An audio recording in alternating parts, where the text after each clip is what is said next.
Hello! Welcome to the VŌC Podcast! Hello, everyone, and welcome to the first episode of 2022. I'm very excited to welcome our special guest for today's episode, who is none other than award-winning actress Paula Rhodes. Some of you might know her from Resident Evil 7, where she portrayed the role of Evelyn, and some of you might know her from Resident Evil Village, where she portrayed Angie the doll. Thank you so much for coming on, Paula. How are you doing? I'm great. Thank you for having me. It is my pleasure. So when did you find interest in acting? In acting itself, let's see. I think it was probably when I was about 8 years old in school and in community theater, really noticing the magic of storytelling that comes with acting, that you can tell such a powerful tale and really touch hearts to change minds. Possibly, and get, spread empathy for stories you may not have thought about otherwise. And I didn't ever really see it as a plausible career, I guess, though, until I was in college and I entered a pageant as a joke to amuse my friends, and all 5 feet of me went on to win that state pageant and then the national one.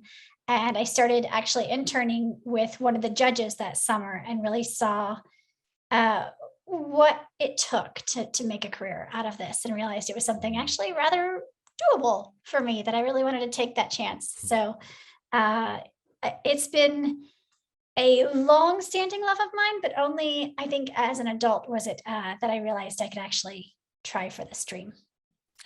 That's great to hear. Did you also have like a different career in mind, if not acting?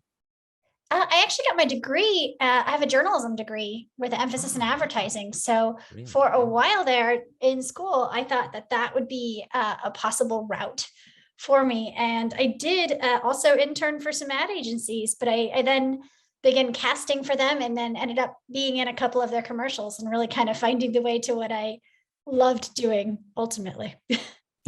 Well, that's great to hear. And, when was your first encounter with voiceover? With voiceover was probably about 2006 when I had moved out to Los Angeles and had some other friends that were working in voiceover, and it sounded so wonderful, just such a treat to play and stretch with more range than what on-camera acting allows one. So I took a class at VoiceCaster and ended up making, I guess, a little bit of an impression on the teachers, who ended up calling me in afterwards for some auditions. And I booked one of those and then took it to the voiceover agent at the commercial agency I was with, and finagled my way into getting representation there and started my voiceover journey. I do believe at this time you were already acting on camera for some time, yes? I was, yeah. So, what did you think of voiceover? Like, how new was it for you? It is an extension of acting. It's just voice acting, but there are some other technical aspects that one must master. I guess I'm still mastering them, still getting used to them. But it was a wonderful chance to play and really stretch your imagination, because it gives you more range, like I said, than your physical instrument gives you. So for instance, I might be playing mostly moms and neighbors and things like that on camera right now, but voice wise, I'm children and pretzels and dolls and scary things and goblins and who knows what. So you get a lot more ability to play in other skins. Yeah, definitely. I agree. Now that you mentioned it, how did the role of Evelyn come by? So I was actually referred to audition. Anyway, I didn't come through my agency, by an amazing friend and actor and director herself, America Young, to audition. And I got the call only an hour or so after I had given birth to my first child. Oh. So I thought it was my aunt calling, and I answered it and was thrilled to get the call. But I told them I didn't think I could come in the next day. that I just had a baby.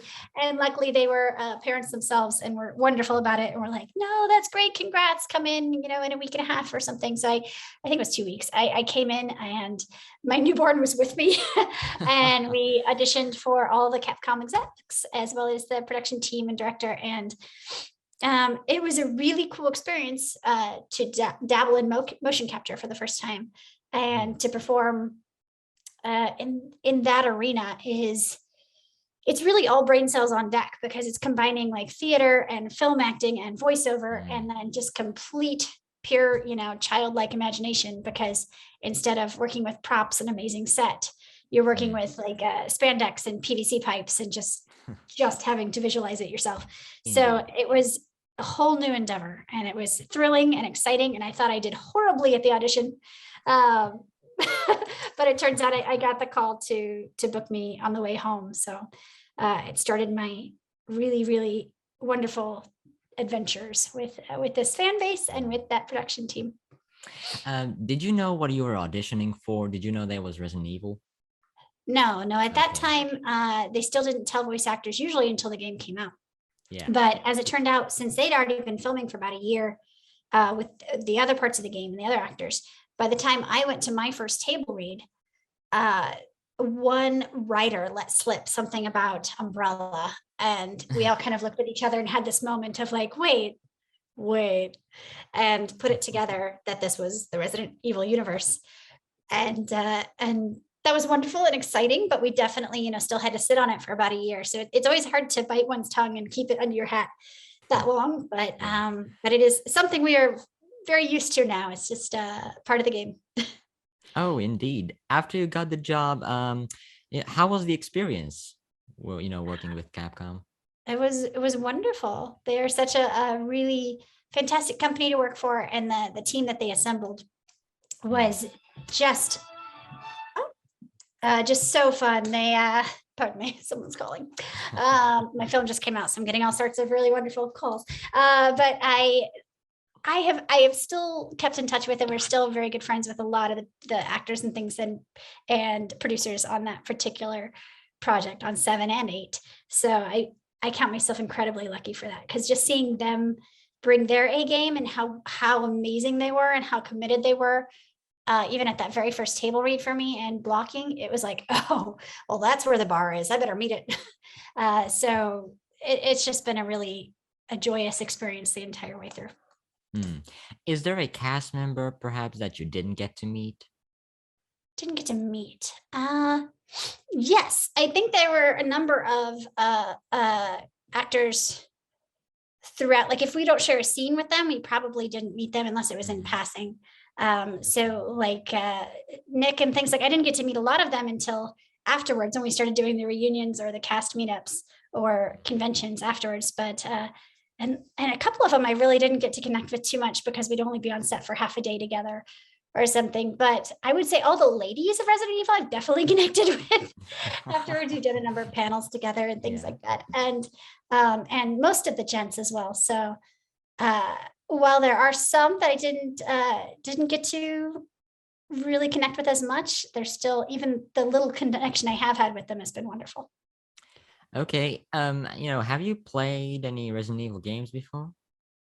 Not personally, because I recognized early on, probably about Baldur's Gate era, after I played for like 3 days straight and didn't leave my apartment, that I had a bit of a game addiction problem. Like I could easily just lose myself in video games. And so I stepped back from playing. I didn't allow myself to have any more gaming systems. And I instead decided I would dedicate myself to being in games.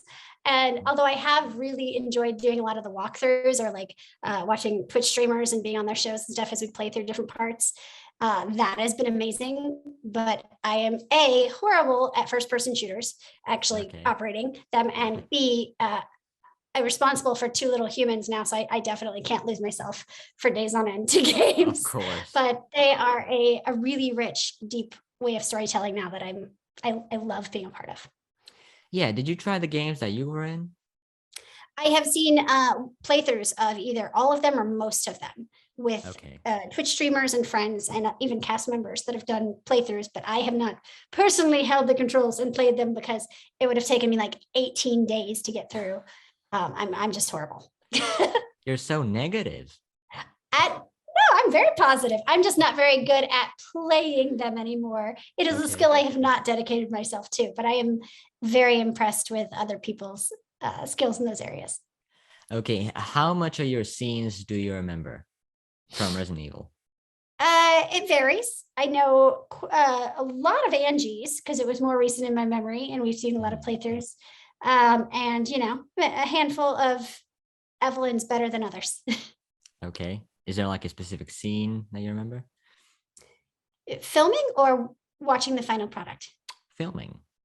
Filming, yeah. The Four Lords scene in Village was really particularly a standout because it was one of those rare occurrences where we got to work with a whole group of motion capture actors as opposed to just one or two. So it was really, really fun, and it was special to see how they were creating all those different effects with all of our different heights and scales, and just to see the performance from these amazingly talented humans all in one room. That will always stand out as something pretty magical. Okay, what about a specific line? Specific line of my own? Yeah, perhaps a favorite? Yeah. I would say the two that I get asked the most to repeat that seem to really resonate with people are the "he's awake" and the "TikTok, your life's on the line" from Angie. What about Evelyn? Anything? Evelyn, I hear the "he doesn't want to be my daddy, then he can die," and the let's see, "won't you stay with me forever" lines quite a bit, but yeah, I personally, I remember filming because it was in Village and more recent in my memory. The spoiler that revealed that Ethan had been dead for 3 years was quite the reveal, and really cool to be privy to ahead of time. That one stuck in my head. So how was the audition process like for Village?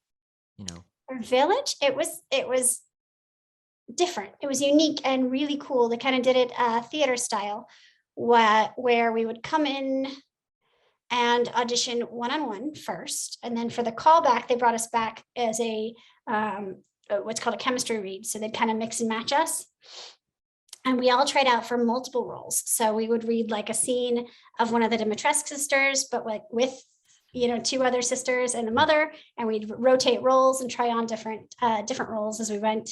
And then we'd do, Mother Miranda, we'd try Angie, we'd try Donna. So they just kind of rotated us and really got a feel for what you could do. And then when they kind of zeroed in on where they might place you, you'd really get to play with finding the character, the laugh, the things like that made them them. So that was a really cool collaborative effort with other actors and with the producer and director. Did you have any difficulties while studying the character of Angie, the voice or the movement? I wouldn't call them difficulties. No. Okay. No, it's always just a process where you're finding and discovering that what works for the character, as well as, what they're going to look like, what the design team has already established as far as how they can move or will move.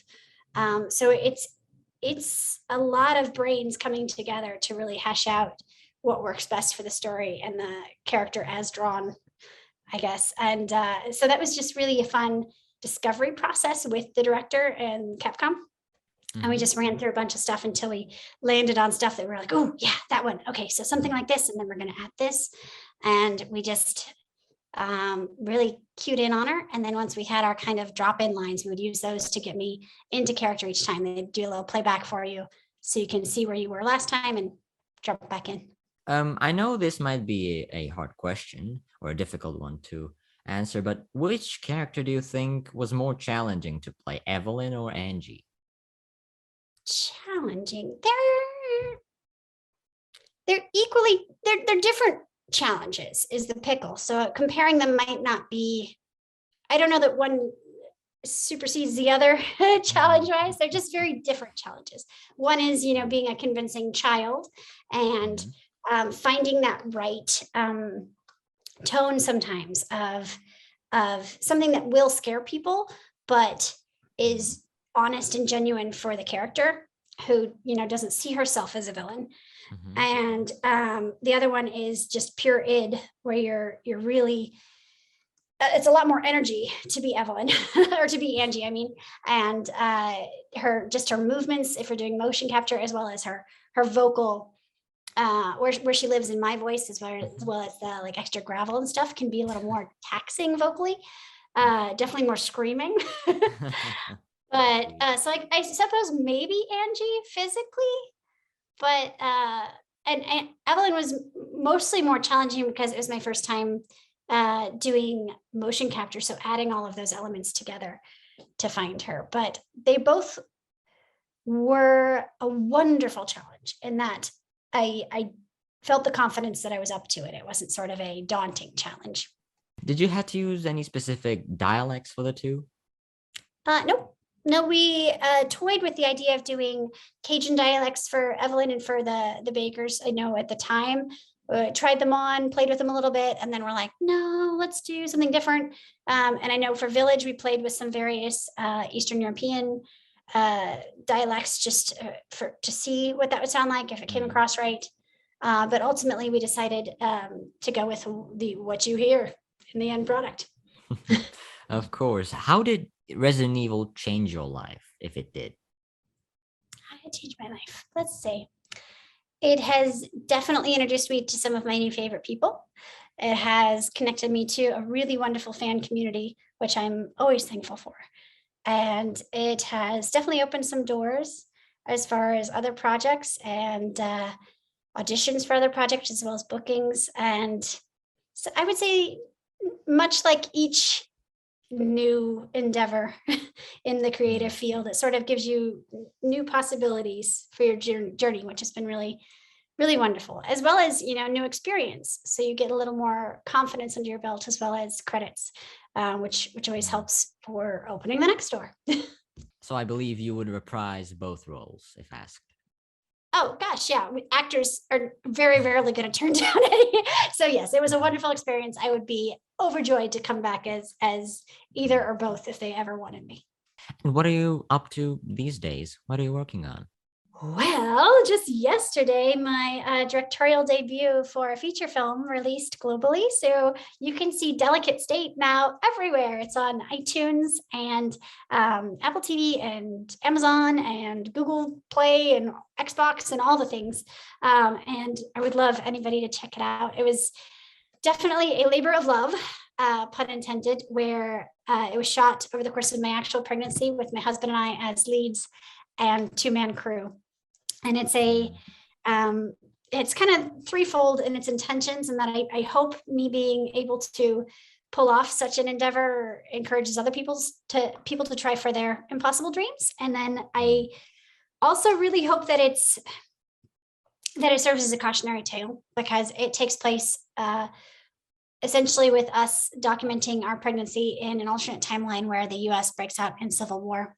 So I hope that that scenario is humanized a bit, and people kind of step back from this letting the crazies drive the bus, or the calls to violence that seem to be ramping up out there, because it would not be a fun scenario to actually live through. So it was one of my impetus for making this particular film. But I'm so proud of it. It was an Audience Choice Award winner at Dances with Films and played St. Louis International Film Fest. And it'll be at Santa Fe in February. But now you can see it everywhere. Congratulations. When did you guys, when did it start, being worked on? We started filming over the course of my first pregnancy. So it's 2015. And it was when I initially started to really clock that mainstream media as well as social media were tossing around the term Civil War just loosely, just really irresponsibly, not kind of painting it in the awful realistic light in which it would deserve to be painted if you're going to discuss it. And both my journalism degree and my humanity really took offense to that, and my mortality, I guess, because when you're pregnant, you really are staring your own mortality in the face a bit, because for the first time, having been someone who was able-bodied and healthy up until that point, you realize you're not guaranteed an outcome. that you particularly want, after the 9 months are up. So I was dealing with looking at all that and imagining what it would be like to face this in a scenario like war, where families were facing that in real life in various countries at this very moment. So I made a film about it because that is what I can do. But really to change hearts and change minds, because that's sort of the ultimate magic and power in storytelling. Have you considered making a Cameo account? You know what Cameo is? I do. Yeah. I've considered it. I have a Streamly account, and I have essentially the same service offered through that, where you can purchase if you want a video shout out. So for now, that's my only place that I'm offering that, just because bandwidth wise, I'm mostly focused on my other endeavors, but I've loved Streamly all year, really connecting with the fans. And I have done quite a few of the video shout outs for people, and it's been it's been a joy. I'm very glad to hear that. So if you would have to, give your personal opinion on the character of Evelyn, what do you think? I think Evelyn is more human than her creators gave her credit for, because we all want to belong. I think her desire for a family is pretty normal, to have a tribe to belong to. And she's looking at it through a very intense child's point of view, immature point of view, where you don't really consider anything beyond what affects yourself. And so in her eyes, she's definitely not a villain. She's fighting for what she needs and wants. And I think what's interesting is that the what she needs, this loyalty, this belonging, could have oddly been kind of puzzle pieced by Angie's ridiculous, over the top loyalty too. So maybe if they'd found each other, we wouldn't have had the whole mess with 7 and 8. But yeah, I think she certainly makes some bad choices and could definitely have benefited from better role models and or actual love. But since she was denied that, we got what we got, because she happened to have a lot of power she was never taught to use responsibly. Indeed. I think you described her perfectly. How did you react to the massive success of, well, let's say Resident Evil 7, because that was your first game you did? 7 was great, but I will say it felt more disconnected, the success. We weren't really as looped into it, other than being like excited to be a part of it. I guess we just didn't have the fan connection, or hadn't been looped into the community as much yet. But it was really with 8 that we got to feel that love and got to really connect with the fans and see the amazing fan art and the fan fiction and all sorts of things, that the love that came out of it. That's really been really inspiring, I think, on our end. That's great to hear. How good are you with accents and dialects, if I may ask? It depends on the accent and dialect. Pretty good at some. Okay, can you tell us about a few, or which ones are you the best at? Well, I'm pretty good at doing a lot of Southern ones, just because I spent some time growing up there. So depending on the part of the South that you want to emulate, I can do those. I also have a lot of family up north, so I can go there. I studied in London, so on occasion I can drop that in. I'm not as good at differentiating all the various UK accents, but I can do at least a BBC and a more Cockney version of British. I've been booked to do Irish a time or two. But yeah, I guess it just depends. I think sometimes you just make them up for various other roles, which is sort of like an alien dialect or something that just wants you to play with. Oh, what about Scottish? Scottish is harder for me. I can do it if I listen to enough of it and really kind of drop in. But for whatever reason, it's a little tougher. Oh, it is. It is pretty tough. How many takes did it usually take to get a scene right in Village, for example? For Village, not that many for the most part. It really depends on how many moving parts are involved. having just shadowed my first directing gig for motion capture, and I now understand more of what you're fighting against, because you really have to get timing right. You have to get multiple cameras right, and you can only take one entire take. And the cameras you used for that take, when it comes to cutting it together, it's not quite like traditional film where you can use various pieces of other takes. So let's see, like for the Four Lords scene, it actually was a full day. We did a lot of takes for that one because there's so many moving parts and different things we had to add in, like different scale stairs for me to hop up when it's me hopping versus the when they were actually getting my physical body recorded, I guess, if that makes sense. But for other stuff, it's not always that many takes. It's I want to say maybe sometimes 3 or 4 takes before you really nail a particular scene. Other times there might be a really confusing one. I know with the baker, like the around the table scenes, it took more. Sometimes that would take us a good chunk of a day. So yeah, it's moving part dependent, I guess, because they all have to function perfectly for a take to work. Were these mocap, was the game recorded in the US? It was. Mm-hmm. Some of the games beforehand, before Village and 7 were recorded in Japan. So that's yeah, let's see. I don't know how they've done all of them, but I do know for this we'd have like the previs, the stuff that they'd filmed to give us an idea of blocking, that would be shot in Japan. And then we would watch it and rehearse it and shoot it here in California. Okay, I understand. I do believe you also do animation work, voiceover. Yeah, definitely. Is there anything that you're any specific character that you're doing at the moment? I have a couple at the moment, some I can't talk about yet. Yeah, I can't wait to. But let's see. I do Lila on Polly Pocket, and gosh, I mean, the ones that I'm probably better known for are like Skipper and Stacy in the Barbie Life in the Dream House, and I had a lot of fun doing a young Constantine and the Justice League Action episode, and it's always fun just because you're playing these very different characters for things. Like I play Peaches Pie and Doc McStuffins, and each one of these characters is such a unique, fun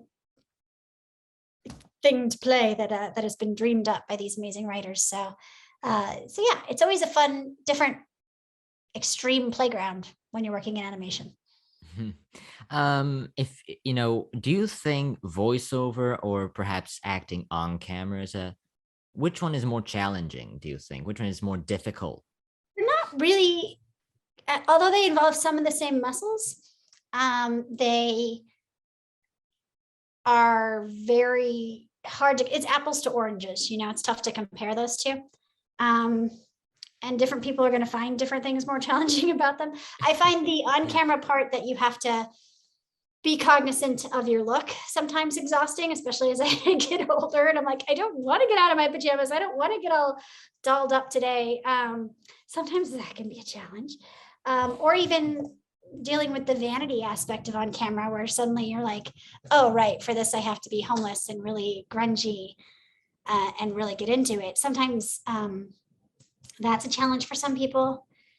But I would say they just both have their own challenges, but also they're very unique and different rewards, because when you're doing on camera, you can't disconnect from your person, really. So you do get a different level of recognition for that, obviously, than you do for stuff where you can just lend your voice. And sometimes that's anonymous, but some of the biggest voice actors ever, can walk in almost anywhere and nobody even knows who they are, which is pretty fantastic in some ways. So it's hard to compare. And yet I think my personal mantra is that I fight back aggressively against having to ever just pick a lane. So I like wearing all the various hats. And there's definitely lots of old schools of thought where you're supposed to only pick one. And how could you possibly get good at anything if you're trying to be great at everything? But I really like wearing all the various hats. Okay, I see. Getting back to the animation work, do you record your lines separately from the other actors or together with them?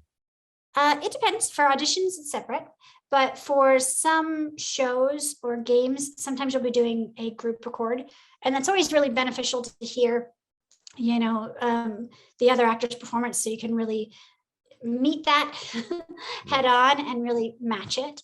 But other times it works just as well to just do your lines if you have a really gifted director who can make sure that they have the other characters' lines in their head and can steer you accordingly if you're off what would make that show work.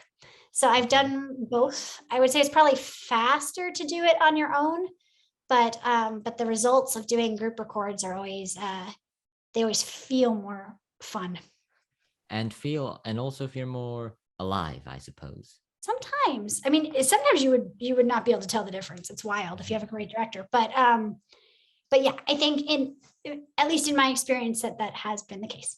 Well, thank you so much for coming on, Paula. Oh, thank you. It was great.